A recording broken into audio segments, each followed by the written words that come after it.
आप जानते हैं अमेरिका ईरान युद्ध के समय ईरान पर बहुत सारी पाबंदियां लगी हुई थी और आप अमेरिका को दरकिनार नहीं कर सकते क्योंकि आप अमेरिका के सिस्टम से जुड़े हुए हैं दोस्तों।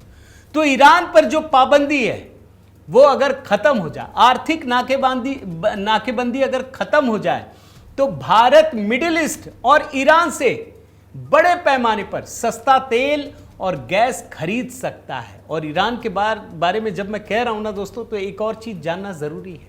ईरान के लिए बोल रहा हूं। एक तो हम ईरान से तेल खरीद पाएंगे, भाई सामने है, सस्ता मिलेगा। दूसरा, जब हम तेल ईरान से खरीदते हैं तो हमको रुपये में पेमेंट करना होता है, यानी डॉलर की जरूरत नहीं पड़ती।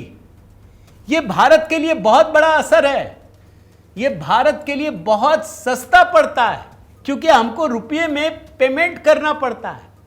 और प्रतिबंध हट जाए तो ईरानी क्रूड ऑयल हम आसानी से खरीद सकते हैं। यानी एक तो तेल की खरीद, एक तो आम के आम गुठलियों के दाम यहां लागू होता है, तेल भी मिल रहा है और पेमेंट हम रुपये में कर रहे हैं।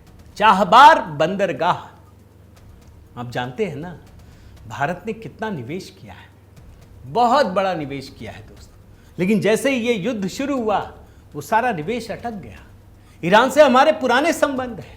भारत के लिए रणनीतिक रूप से चाबहार पोर्ट प्रोजेक्ट बहुत बड़ा है क्योंकि भारत की पहुंच सीधे अफगानिस्तान और मिडिल ईस्ट तक पहुंच जाता है। मतलब पाकिस्तान की जरूरत नहीं है, हम सीधे अफगानिस्तान तक पहुंच जाएंगे। और अफगानिस्तान का नाम आए तो आप भी समझते हैं कि पाकिस्तान को कितना बुरा लगता है।